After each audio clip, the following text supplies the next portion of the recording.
ৰুদ্ৰ বৰুৱাৰ গীতমানেই যেন প্ৰকৃতিৰ শ্যামলিমা, আপোন মনে বৈ থকা এখন নদী, আদিগন্ত বিয়পি থকা আঘোণৰ সোণোৱালী পথাৰ, দুয়োকাষে ফুলেৰে উপচি থকা এটি দীঘল পদূলি, ভঁৰাল, তাঁতশাল, ঢেঁকীশাল, জুহালেৰে ভৰা ঘৰ এখনৰ, শুৱনি গাঁও এখনৰ সুৰীয়া ছবি। অসমৰ গাঁৱৰ কিনো নাই তেওঁৰ গীতত, সোণচেকুৰা জিকেমিকাই থকা অসমীয়াৰ হাবি বননি, পাহাৰ পৰ্বত, গছ-বিৰিখৰ ছবিখনি কি যে সুৱদীসুৰীয়াকৈ লিখি থৈ গৈছে তেওঁ গীতেৰে। তুলনাবিহীন সেই বৰ্ণনা। নগাঁও জিলাৰ পুৰণিগুদামৰ কাষৰ ভীমৰ গাঁৱত 1926 চনৰ 26 নৱেম্বৰত জন্ম হৈছিল এইগৰাকী শিল্পীৰ।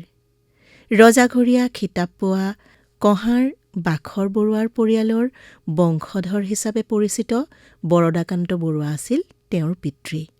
শৈশৱতেই পিতৃহাৰা ৰুদ্ৰ বৰুৱাৰ লগতে তেওঁৰ বায়েক আৰু ভনীয়েকক মাতৃ হীৰালাল বৰুৱাই কষ্টেৰে ডাঙৰ কৰিবলগীয়া হৈছিল।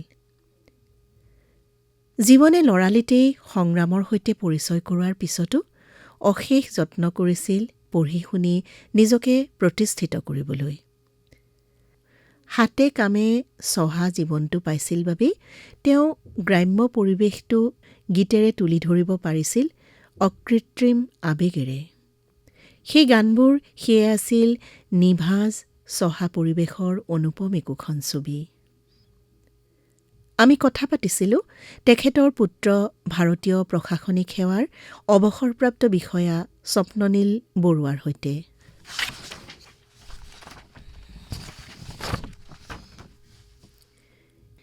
কেৱল গীতৰ মাজতেই ৰুদ্ৰ বৰুৱাৰ দৰে ব্যক্তি এগৰাকীৰ সংস্কৃতি, অন্তঃপ্ৰাণ, মনটো সীমাবদ্ধ হৈ থকা নাছিল।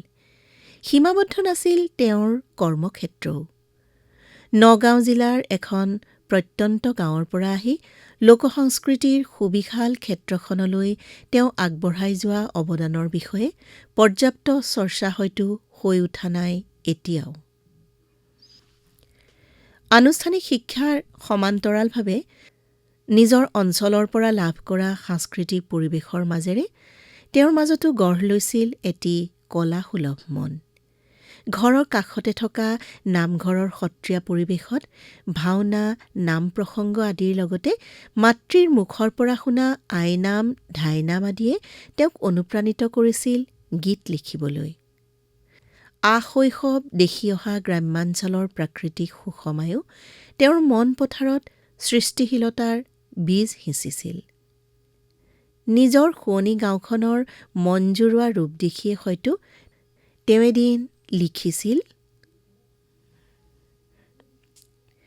জীৱিকাৰ সন্ধানত গাঁও এৰি নগাঁও পোৱাৰ পাছতেই সংগীতৰ জগতখনত ৰুদ্ৰ বৰুৱাই আত্মবিশ্বাসেৰে খোজ দিবলৈ লয়।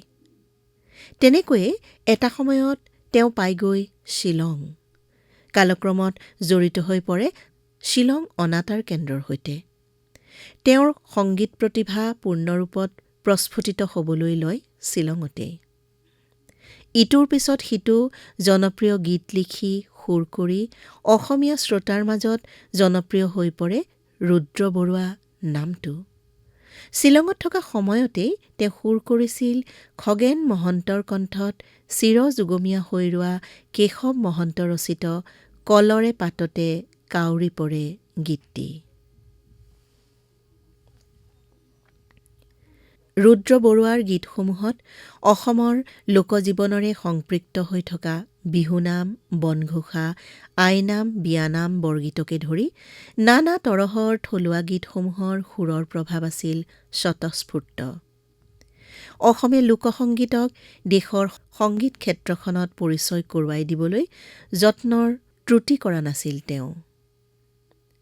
পকাধানৰ পথাৰখনৰ মাজৰ সৰু সৰু আলিকেইটি, আলিত পৰি গীতজোৰা বালিমাহী জাক, ধানৰ পাতে গা কাটিলেও দুখ কৰিবলৈ আহৰি নথকা, ধানেই হাঁহি হহুৱা দাৱনীৰ মনৰ কথা যিদৰে গীতেৰে লিখিছিল, ঠিক সেইদৰে তাঁতৰ দোৰেপতি ঘনাই চলোৱা শিপিনীগৰাকীৰ ছবিখনো তেওঁ সুৰৰ তালিকাৰে আটোম টোকাৰিকৈ গানেৰে আঁকিছিল।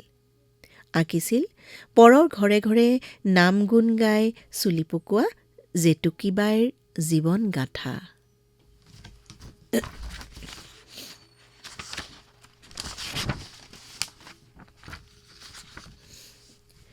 গছে বনে সেউজীয়া সৰগী সুষমাৰে ভৰা প্ৰাকৃতিক সৌন্দৰ্য সুধাৰ বিপৰীতে গ্ৰাম্য জীৱনৰ কষ্ট, কঠিন জীৱনকো পিছে তেওঁ আওকাণ কৰা নাছিল।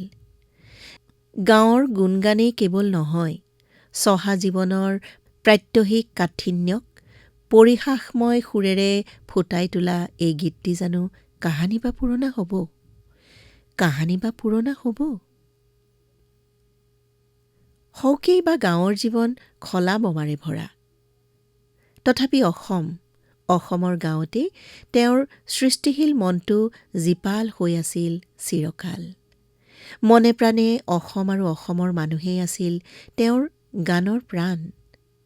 তাঁতৰ পাতত সৰগৰ সপোন ৰচা অসমৰ জীয়ৰী বোৱাৰীৰ অনুপম উপমাৰে তেওঁ লিখা গীতটি আজিও শ্ৰোতাৰ মুখে মুখে। প্ৰকৃতি, লোকজীৱন, নাৰী মননৰ কথাই কেৱল তেওঁৰ গানত নাছিল, আছিল জাতীয় ঐক্য আৰু সম্প্ৰীতিৰ কথাও। তেওঁৰ গীতৰ বিষয় বৈচিত্ৰ্যৰ পৰিসৰো সুবিশাল। গ্ৰাম্যোদ্যোগ, বয়ন শিল্প, সমাজ উন্নয়ন, জাতীয় উন্নয়ন, জাতীয় সমন্বয়, আনকি কুটীৰ শিল্পক লৈও গীত লিখিছিল তেওঁ। বিভিন্ন সামাজিক সমস্যা, অন্ধবিশ্বাস, কুসংস্কাৰৰ বিৰুদ্ধেও ৰুদ্ৰ বৰুৱাই লিখিছিল জনতাক সাহপিত যোগাব পৰা অসংখ্য সমবেত সংগীত। অসমৰ বাৰেৰহণীয়া লোকসংস্কৃতিক হাতে হাত ধৰি আগবঢ়াই নিবলৈ তেওঁ কৰা অহোপুৰুষাৰ্থৰ কথা অসমীয়াই চিৰকাল মনত ৰাখিব।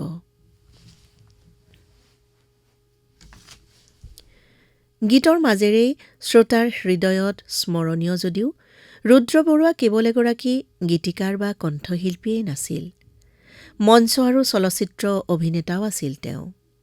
নিভাঁজ অসমীয়া সুৰ আৰু সহজ সৰল শব্দৰ প্ৰয়োগেৰে গীত লিখা, সুৰেৰে সজোৱা এইগৰাকী অসম অন্তঃপ্ৰাণ শিল্পীৰ গানে বিগত ৮টা দশকৰো অধিক কাল অসমৰ শ্ৰোতাৰ হৃদয় জোৰাই আছে। নজহা নপমা অমিয়া সুৰৰ এই গীতসমূহ চিৰকাললৈ শ্ৰোতাৰ আপোন হৈয়ে থাকিব। 1980 চনৰ 14 ফেব্ৰুৱাৰীত মৃত্যু হোৱা শ্ৰদ্ধেয় শিল্পীগৰাকীলৈ তেওঁৰ গীতেৰেই যাচিলো গভীৰ শ্ৰদ্ধাঞ্জলি।